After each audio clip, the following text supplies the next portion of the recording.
जय श्री श्याम। नमस्कार साथियों, श्री श्याम क्लासेस के यूट्यूब चैनल पर आप सभी का स्वागत है। साथियों, जैसा कि आप सभी को पता है, श्री श्याम क्लासेस पर वेटनरी से जुड़ी हुई किसी भी भर्ती परीक्षा की तैयारी चाहे आप कर रहे हो, हर एक वैकेंसी के लिए दोस्तों आपको मोस्ट और इम्पोर्टेंट क्वेश्चंस की क्लासेस मिलती रहती हैं।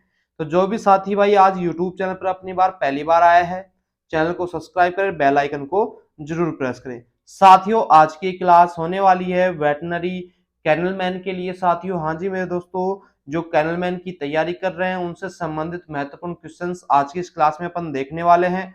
तो सभी साथी भाई क्लास में लास्ट तक जरूर बने रहें। और जो भी आपके साथी भाई कैनल मैन की तैयारी कर रहे हैं उन सभी भाइयों के पास में दोस्तों क्लासेस को ज्यादा से ज्यादा शेयर करें। और जो भी साथी भाई नोट्स लेना चाहता है कैनल मैन के स्पेशल, हमारे व्हाट्सएप नंबर 9461786001 पर हमें व्हाट्सएप मैसेज कर सकता है, आपको कंप्लीट जानकारी वहां से मिल जाएगी। चलिएगा साथियों, आज की क्लास का अपना पहला क्वेश्चन देखते हैं। क्वेश्चन क्या है? पशु चिकित्सा में कैनल का क्या अर्थ होता है? तो दोस्तों, पशु चिकित्सा में कैनल का अर्थ होता है जानवरों के लिए बाड़ा, अर्थात जो डॉग होते हैं, कुत्ते रहते हैं, उनका जो आवास स्थान होता है, रहने का ग्रह होता है, उसे कैनल बोला जाता है। अर्थात अपन बोल सकते हैं कुत्तों के रखने के लिए जो बाड़ा बनाया जाता है उसे कैनल बोला जाता है। ठीक है, अगला क्वेश्चन देखिएगा। परजीवी संक्रमण से बचाने के लिए कुत्तों को कौन सी दवा दी जाती है? कि जो पैरासाइट होते हैं उनके जो संक्रमण से बचाने के लिए कुत्तों को कौन सी दवा दी जाती है? तो साथियों, इसके लिए कुत्तों को एंटी पैरासाइटिक दवाएं दी जाती है। कौन सी मेडिसिन देंगे कुत्तों को परजीवी संक्रमण से बचाने के लिए? Anti parasitic medicine. ठीक है, अगला क्वेश्चन देखिएगा। कुत्तों में हड्डी और जोड़ों के लिए किस प्रकार का पूरक आहार उपयुक्त होता है? कि जो कुत्तों की बोन्स होती हैं, जॉइंट्स होती हैं, उनके लिए कौन सा पूरक आहार उपयुक्त माना जाता है? तो साथियों, कैल्शियम और फास्फोरस कुत्ते के जॉइंट्स और बोन्स के लिए दोस्तों पूरक आहार माना जाता है। ठीक है, अगला क्वेश्चन आता है आपका, कुत्तों में गैस्ट्रो इंटेस्टाइनल समस्या के संकेत क्या हो सकते हैं? तो साथियों, इस समस्या के कुत्तों में उल्टी भी हो सकती है, दस्त भी हो सकते हैं और भूख में कमी भी आएगी। अर्थात ये तीनों संकेत हो सकते हैं। कौन सी डिजीज में, कौन सी प्रॉब्लम में? गैस्ट्रो इंटेस्टाइनल जो प्रॉब्लम्स होती है डॉग के अंदर, तो उसमें उल्टी भी होगी, दस्त भी होगी, भूख में कमी भी होगी। राइट आंसर हो जाएगा उपरोक्त सभी। ठीक है, अगला क्वेश्चन देखिएगा। कुत्तों के शरीर में निम्नलिखित में से कौन सी ग्रंथि इंसुलिन उत्पादन करती है? कि कुत्तों के शरीर के अंदर इंसुलिन का उत्पादन कौन सी ग्रंथि करेगी? तो राइट आंसर हो जाएगा जो अग्नाशय होता है कुत्तों के अंदर साथियों, इंसुलिन का उत्पादन करने का कार्य करता है। ठीक है, नेक्स्ट क्वेश्चन देखेंगे। कुत्तों में डिहाइड्रेशन का परीक्षण कैसे किया जा सकता है? कि कुत्ते में डिहाइड्रेशन हो गया है, इसका पता किस टेस्ट के माध्यम से दोस्तों लगाया जा सकता है? तो दोस्तों, त्वचा की लोच की जांच करके भी अपन पता लगा सकते हैं, मुंह की जांच करके भी पता लगा सकते हैं, और नाखून की निचली सतह को दबाकर भी अपन पता लगा सकते हैं। तीनों ही स्थितियों से दोस्तों डिहाइड्रेशन का पता लगाया जा सकता है कुत्ते के अंदर। राइट आंसर हो जाएगा आपका उपरोक्त सभी। ठीक है, अगला क्वेश्चन देखिएगा। निम्नलिखित में से कौन सा संक्रमण त्वचा के जरिए फैल सकता है? कि इनमें से कौन सा संक्रमण है जो स्किन त्वचा के जरिए फैल सकता है? दोस्तों,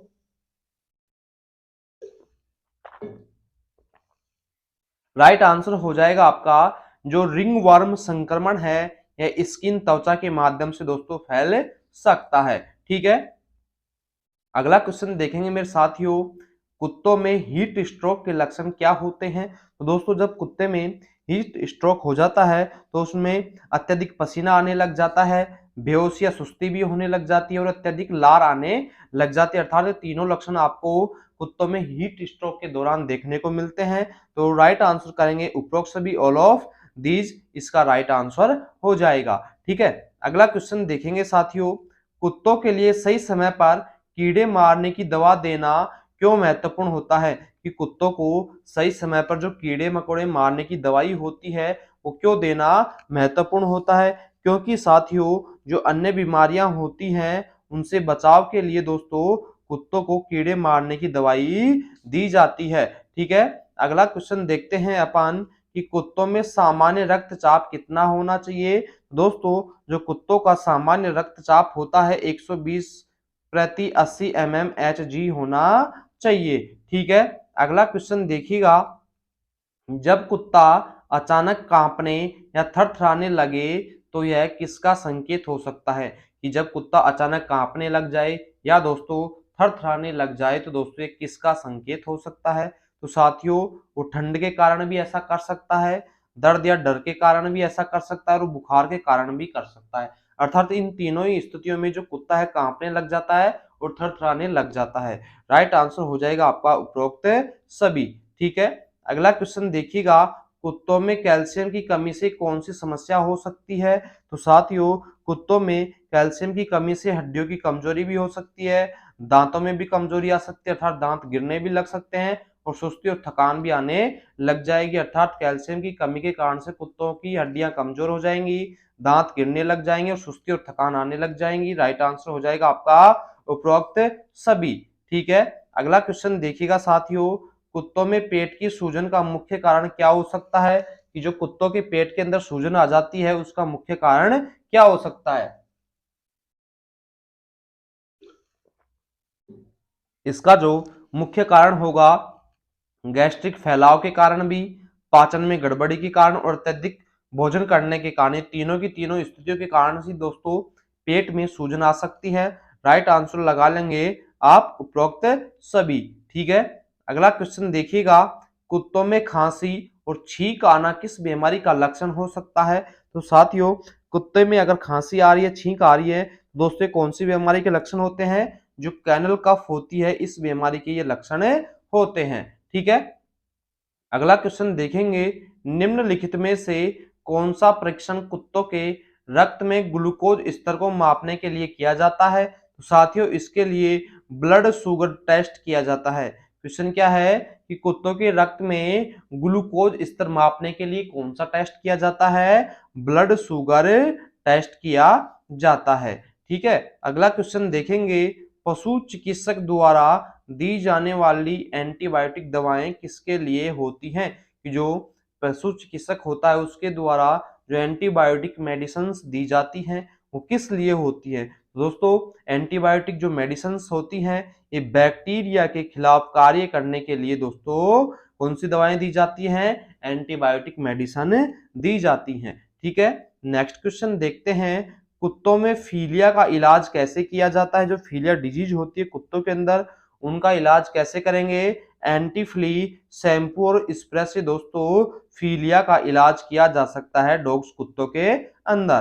ठीक है, नेक्स्ट क्वेश्चन देखते हैं, कुत्तों में हार्ट वर्म संक्रमण का प्रमुख वाहक कौन सा कीट होता है। कि जो कुत्ते होते हैं उनमें हार्ट वर्म संक्रमण हो जाता है तो उसका प्रमुख वाहक कौन सा कीट होता है। तो दोस्तों जो मच्छर होते हैं हार्ट वर्म संक्रमण के प्रमुख वाहक बताए जाते हैं। ठीक है,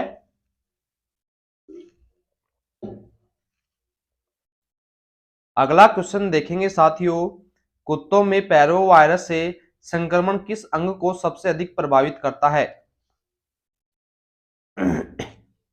कि कुत्तों में जो पारोवायरस संक्रमण होता है इससे कौन सा अंग सबसे अधिक प्रभावित होता है, यकृत, फेफड़े, पेट और आंत या मस्तिष्क। राइट आंसर हो जाएगा आपका पेट और जो आंत होते हैं दोस्तों ये पैरोवायरस से अत्यधिक प्रभावित होते हैं कुत्तों के अंदर। ठीक है, अगला क्वेश्चन देखिएगा, कुत्तों में पेट की खराबी का इलाज करने के लिए कौन सी दवा दी जाती है।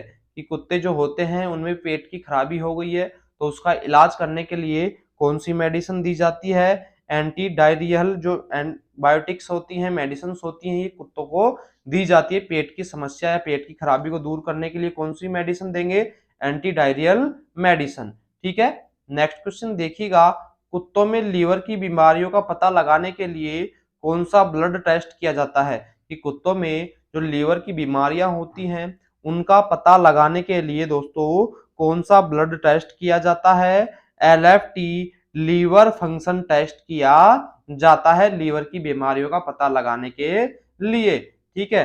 अगला क्वेश्चन देखेंगे, कुत्तों में थायराइड की समस्या का निदान किस टेस्ट से किया जाता है? जो कुत्ते होते हैं उनमें थायराइड की समस्या की जांच करने के लिए, निदान करने के लिए कौन से टेस्ट का किया जाता है? दोस्तों, थायराइड की जो समस्या होती है उसका निदान करने के लिए कौन सा टेस्ट किया जाता है? TSH टेस्ट किया जाता है, ठीक है। अगला क्वेश्चन देखेंगे, यदि कुत्ते का यूरिन गहरा पीला हो तो यह किस समस्या को संकेत हो सकता है? जब कुत्ते का जो यूरिन होता है, मूत्र होता है, गहरा पीला हो तो दोस्तों ये कौन सी समस्या को संकेत दे सकता है? राइट आंसर हो जाएगा निर्जलीकरण, हेपेटाइटिस संक्रमण, इन तीनों को ही दोस्तों संकेत दे सकता है यूरिन का पीला होना। राइट आंसर हो जाएगा उपरोक्त सभी, ठीक है। अगला क्वेश्चन देखिएगा, अगला क्वेश्चन है आपका, कुत्तों में निम्नलिखित में से कौन सा टेस्ट गुर्दे की समस्या का पता लगाने के लिए किया जाता है? कि कौन सा टेस्ट होता है जो गुर्दे की समस्या को पता लगाने के लिए किया जाता है?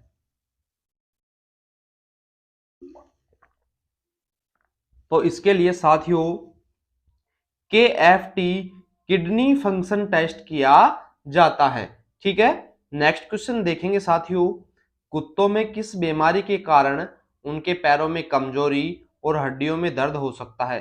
कि कौन सी बीमारी होती है जिसके कारण से कुत्तों के पैरों में कमजोरी हो जाती है और हड्डियों में दोस्तों दर्द होने लग जाता है? तो साथियों राइट आंसर करेंगे हिप डिस्प्लेसिया के अंदर कुत्तों के जो पैर होते हैं उनमें कमजोरी आने लग जाती है और हड्डियों में दोस्तों पेन दर्द होने लग जाता है, ठीक है। अगला क्वेश्चन आता है आपका, कुत्तों में सांस फूलने और थकावट के लक्षण किस रोग का संकेत हो सकते हैं? अगर कुत्ते की सांस फूलने लग जाती है और थकावट होती है तो दोस्तों कौन सी बीमारी के लक्षण हो सकते हैं? राइट आंसर करेंगे दिल की जो बीमारी होती है उसके कारण से दोस्तों कुत्ते की सांस फूलती है और थकावट आने लग जाती है। कौन सी बीमारी में? दिल की बीमारी के अंदर, हार्ट डिजीज के दौरान, ठीक है। अगला क्वेश्चन देखेंगे अपन, कुत्तों में डीवार्मिंग का अर्थ क्या होता है? तो दोस्तों कुत्तों में डीवार्मिंग का अर्थ होता है परजीवियों को शरीर से बाहर निकालना, डीवार्मिंग कहलाता है, ठीक है। प्रत्येक 3 माह में कुत्तों के अंदर डीवार्मिंग होती रहनी चाहिए साथियों, ठीक है। अगला क्वेश्चन देखते हैं, कुत्तों में रेबीज के लक्षण कितने दिनों के भीतर दिखने लगते हैं? जो डॉग होते हैं उनके अंदर जो रेबीज के लक्षण होते हैं वो कितने दिनों के भीतर दिखने लगते हैं? दोस्तों लगभग 3 से 4 महीनों के अंदर कुत्तों में रेबीज के लक्षण दिखाई देने लग जाते हैं साथियों। अगला क्वेश्चन आता है अपना, कुत्तों में हाइपोथायराइडिज्म का प्रमुख लक्षण या प्रमुख कारण क्या होता है?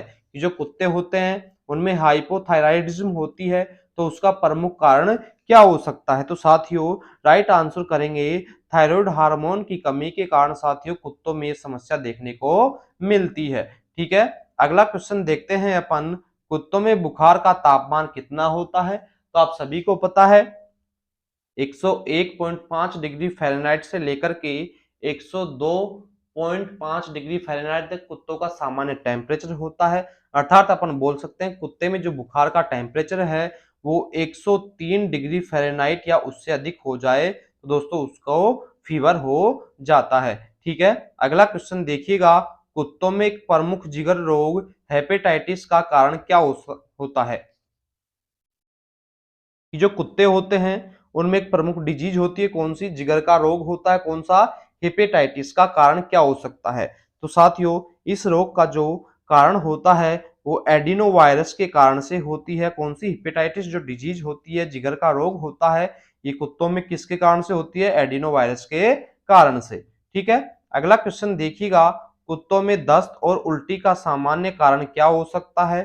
तो दोस्तों इस रोग का जो संक्रमण, फूड एलर्जी, विषाक्तता, यानी जो कुत्ते होते हैं दस्त और उल्टी कौन कौन सी अवस्था में कर सकते हैं? संक्रमण के दौरान भी, फूड एलर्जी के दौरान भी और विषाक्तता के कारण भी। दोस्तों उपरोक्त सभी राइट आंसर करेंगे यहाँ पे, ठीक है। अगला क्वेश्चन देखिएगा साथियों, कुत्तों में नाखूनों की नियमित देखभाल क्यों आवश्यक है?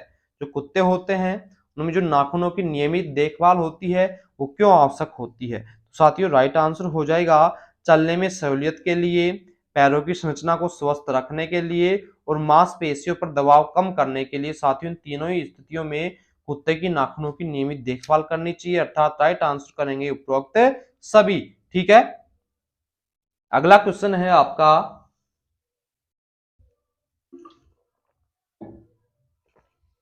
क्वेश्चन क्या है, कुत्तों में पाचन क्रिया को सही रखने के लिए किस पोषक तत्व की आवश्यकता होती है? कि जो कुत्ते होते हैं उनकी जो डाइजेस्टिव सिस्टम होता है उसको सही रखने के लिए किस पोषक तत्व की आवश्यकता होती है? दोस्तों जो फाइबर पोषक तत्व है इसकी आवश्यकता सबसे अधिक होती है डाइजेस्टिव सिस्टम को सही रखने के लिए। ठीक है, अगला क्वेश्चन देखेंगे, कुत्तों में त्वचा और बालों के स्वास्थ्य के लिए कौन सा विटामिन आवश्यक होता है? दोस्तों जो कुत्ते की स्किन होती है और हेयर्स होते हैं उनके स्वास्थ्य के लिए तो दोस्तों विटामिन ई जो होती है सर्वाधिक महत्वपूर्ण आवश्यक होती है। ठीक है, बालों और त्वचा के लिए कौन सी विटामिन? Vitamin E. ठीक है, नेक्स्ट क्वेश्चन देखिएगा, कुत्तों में अत्यधिक पेशाब आने का कारण क्या हो सकता है? तो साथियों जो डॉग है वो डायबिटीज के दौरान अत्यधिक पेशाब आ सकती है कुत्ते को। ठीक है, अगला और लास्ट क्वेश्चन देखिएगा साथियों आज की इस क्लास का, कुत्तों में बार्डेटेला का टीका किस बीमारी को रोकने के लिए दिया जाता है? दोस्तों कुत्तों में एक बार्डेटेला का टीका वैक्सीनेशन दिया जाता है, वो कौन सी बीमारी को रोकने के लिए साथियों दिया जाता है? तो दोस्तों कैनल कफ को रोकने के लिए ये वैक्सीनेशन कुत्तों को दी जाती है। तो साथियों इसी प्रकार से वेटनरी से जुड़ी हुई हर एक वैकेंसी की तैयारी करने के लिए जुड़े रहें आपके अपने YouTube channel Shri Shyam classes के साथ में। साथियों अपना प्यार और सपोर्ट इसी तरीके से बनाए रखें, हर एक क्लास को सभी साथी भाइयों के पास में दोस्तों ज्यादा से ज्यादा शेयर करने की कोशिश करें। इसी तरीके से श्री श्याम क्लासेस आपके लिए कंटिन्यू क्लासेस बनाता रहेगा। थैंक यू दोस्तों, धन्यवाद।